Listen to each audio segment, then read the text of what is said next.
Assalamualaikum warahmatullahi wabarakatuh. Halo semuanya, perkenalkan nama saya Nida Mayanti.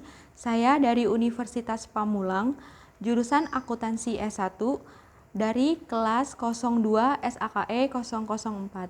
Di sini saya akan menjelaskan satu karya ilmiah yang saya buat, tugas dari Ibu dosen Zulfa Sudarti, SPD MPD. Di sini saya akan membuat karya ilmiah yang bertemakan manajemen keuangan.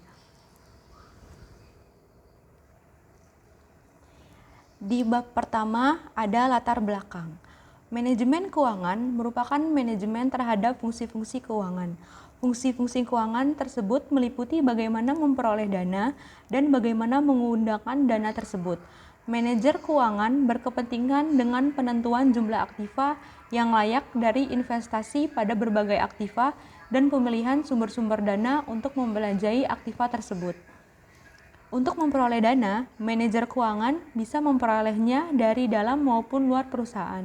Sumber-sumber dari luar perusahaan berasal dari pasar modal, bisa berbentuk hutang ataupun modal sendiri. Lalu, lanjut ke rumusan masalah. Di dalam manajemen keuangan dan keuangan perusahaan terdapat pertanyaan-pertanyaan berikut. Yang pertama, kemana perusahaan akan berinvestasi jangka panjang? Yang kedua, dari mana dana jangka panjang untuk membayar investasi yang dibutuhkan? Yang ketiga, bagaimana cara mengelola aktivitas keuangan sehari-hari? Yang keempat, apakah di dalam sebuah perusahaan terdapat laporan keuangan? Lalu kita lanjut ke tujuan pembuatan karya ilmiah ini. Yang pertama, mengetahui kemana perusahaan akan berinvestasi jangka panjang. Yang kedua, mengetahui dari mana dana jangka panjang untuk membayar investasi yang dibutuhkan. Yang ketiga, mengetahui cara mengelola aktivitas keuangan sehari-hari. Dan yang keempat, mengetahui apakah di dalam sebuah perusahaan terdapat laporan keuangan. Lalu, kita masuk ke bab 2. Di bab 2 ada landasan teori. Yang pertama, fungsi manajemen keuangan. Manajemen keuangan dapat didefinisikan dari tugas dan tanggung jawab manajer keuangan. Tugas pokok manajemen keuangan antara lain meliputi keputusan tentang investasi, pembayaran kegiatan usaha, dan pembagian dividen suatu perusahaan. Dengan demikian, tugas manajer keuangan adalah merencanakan untuk memaksimumkan nilai perusahaan. Kegiatan penting lainnya yang harus dilakukan manajer keuangan menyangkut 4 aspek. Yang pertama, manajer keuangan harus bekerja sama dengan para manajer lainnya yang bertanggung jawab atas perencanaan umum perusahaan. Yang kedua, manajer keuangan harus memusatkan perhatian pada berbagai keputusan investasi dan pembiayaan, serta segala hal yang berkaitan dengannya. Yang ketiga, manajer keuangan harus bekerja sama dengan para manajer di perusahaan agar perusahaan dapat beroperasi seefisien mungkin. Yang keempat, manajer keuangan harus mampu menghubungkan perusahaan dengan pasar keuangan di mana perusahaan dapat memperoleh dana dan surat berharga yang akan diperdagangkan. Pada dasarnya, tujuan manajemen keuangan adalah memaksimumkan nilai perusahaan. Akan tetapi, di balik tujuan tersebut masih terdapat konflik antara pemilik perusahaan dengan penyedia dana sebagai kreditur. Jika perusahaan berjalan lancar, maka nilai saham perusahaan akan meningkat, sedangkan nilai hutang perusahaan dalam bentuk obligasi tidak terpengaruh sama sekali.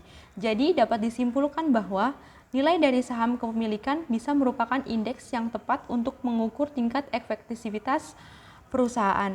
Berdasarkan alasan itulah, maka tujuan manajemen keuangan dinyatakan dalam bentuk maksimalisasi nilai saham kepemilikan perusahaan atau memaksimalisasikan harga saham.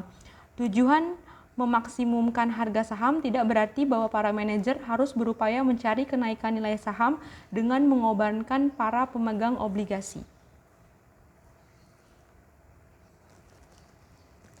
Aspek penting lain dari tujuan perusahaan dan tujuan manajemen keuangan adalah pertimbangan terhadap tanggung jawab sosial yang dapat dilihat dari 4 segi, yaitu yang pertama, jika manajemen keuangan menuju pada maksimalisasi harga saham, maka diperlukan manajemen yang baik dan efisien sesuai dengan permintaan konsumen. Yang kedua, Perusahaan yang berhasil selalu menempatkan efisiensi dan inovasi sebagai prioritas sehingga menghasilkan produk baru, penemuan teknologi baru, dan perluasan lapangan pekerjaan. Yang ketiga, faktor-faktor luar seperti pencemaran lingkungan, jaminan keamanan produk, dan keselamatan kerja menjadi lebih penting untuk dipertimbangkan. Fluktuasi di semua tingkat kegiatan bisnis dan perubahan-perubahan yang terjadi pada kondisi pasar keuangan merupakan aspek penting dari lingkungan luar. Kerjasama antara industri dan pemerintah sangat diperlukan untuk menciptakan peraturan yang mengatur perilaku perusahaan, dan sebaliknya, perusahaan mematuhi peraturan tersebut. Yang kedua masuk di dalam pembahasan. Yang pertama, keputusan investasi. Pada prinsipnya, semua keputusan yang diambil oleh manajer keuangan, baik yang menyangkut keputusan investasi, keputusan pembelanjaan, dan kebijakan dividen memiliki tujuan yang sama. Semua itu mensyaratkan suatu estimasi hasil yang diharapkan dan resiko atau kemungkinan yang tidak diperoleh hasil seperti yang diharapkan. Keputusan investasi mempunyai dimensi waktu jangka panjang, sehingga keputusan yang diambil harus dipertimbangkan dengan baik, karena mempunyai konsekuensi berjangka panjang pula. Perencanaan terhadap keputusan investasi sangat penting karena beberapa hal sebagai berikut. Yang pertama, dana yang dikeluarkan untuk investasi jumlahnya besar dan dana tersebut tidak bisa diperoleh kembali dalam jangka pendek atau diproses sekaligus. Yang kedua, dana yang dikeluarkan akan terikat dalam jangka panjang sehingga perusahaan harus menunggu untuk memperoleh kembalinya dana yang sudah diinvestasikan. Dengan demikian, akan mempengaruhi penyediaan dana untuk keperluan lain. Yang ketiga, keputusan investasi menyangkut harapan terhadap hasil keuntungan di masa yang akan datang.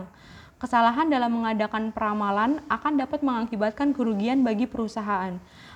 Keputusan investasi berjangka panjang, sehingga kesalahan dalam pengambilan keputusan akan mempunyai akibat yang panjang dan berat, serta kesalahan dalam keputusan ini tidak dapat diperbaiki tanpa adanya kerugian yang besar. Lalu masuk keputusan keuangan. Keputusan keuangan dapat menjadi 3, yaitu yang pertama, keputusan konsumsi, yang kedua, keputusan investasi, yang ketiga, keputusan pendana.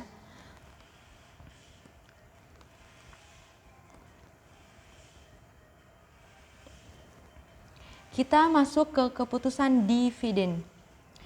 Salah satu kebijakan dividen yang harus diambil oleh manajemen adalah laba yang diperoleh oleh perusahaan selama satu periode akan dibagi sebagian untuk dividen dan sebagian lagi di bagian dalam laba ditahan.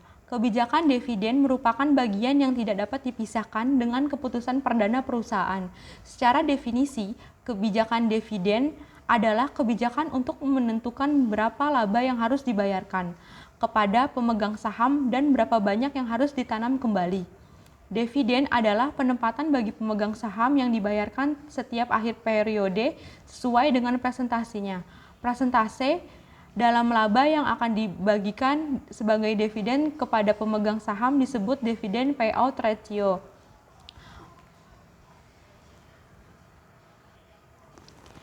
Lalu kita masuk ke laporan keuangan. Berdasarkan neraca lajur, dapat disusun laporan keuangan perusahaan.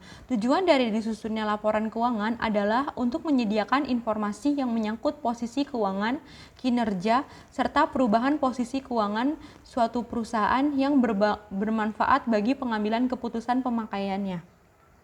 Laporan juga menunjukkan apa yang telah dilakukan manajemen atau pertanggungjawaban manajemen atas sumber daya yang dipercayakan kepadanya. Laporan keuangan perusahaan terdiri dari yang pertama, laporan keuangan perusahaan. Pertama, laporan laba dan rugi, yaitu laporan mengenai pendapatan, beban, dan laba atau rugi suatu perusahaan dalam suatu periode tertentu. Yang kedua, laporan perubahan modal, yaitu laporan yang menyajikan perubahan modal karena penambahan dan pengurangan dari laba rugi dan transaksi pemilik. Yang ketiga, neraca, yaitu laporan yang menggambarkan posisi keuangan dari suatu perusahaan yang meliputi aktiva, kewajiban, dan ekuitas pada suatu saat tertentu. Yang keempat, laporan arus kas, yaitu laporan yang menggambarkan penerimaan dan pengeluaran kas selama satu periode tertentu. Laporan arus kas akan dibahas dalam bab tersendiri. Dan kita tiba saatnya ke penutup. Di bab 3 ada kesimpulan.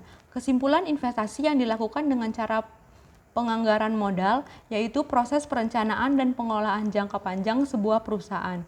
Dalam penganggaran modal, manajer keuangan mencoba untuk mengidentifikasi peluang-peluang investasi yang memberikan hasil lebih tinggi bagi perusahaan dibandingkan dengan biaya perolehannya. Secara umum, hal ini berarti arus kas dihasilkan oleh suatu investasi harus melebihi biaya yang timbul dari investasi tersebut. Keputusan keuangan dilakukan dengan cara struktur model, yaitu kapital struktur. Sebuah perusahaan adalah kombinasi spesifik ekuitas dan utang jangka panjang yang digunakan perusahaan untuk mendanai operasinya. Keputusan dividen dilakukan dengan manajemen modal kerja atau working capital, mengacu pada aset jangka pendek sebuah perusahaan, misalnya persediaan dan kewajiban jangka pendek seperti utang kepada pemasok.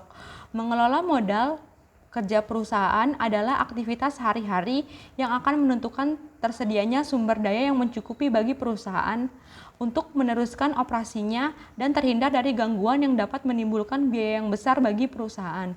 Hal ini melibatkan sejumlah aktivitas yang berhubungan dengan penerimaan dan pengeluaran kas perusahaan. Menggunakan laporan kas adalah menguraikan bagaimana cara membuat tolak ukur untuk melakukan perbandingan dan membahas beberapa jenis informasi yang tersedia.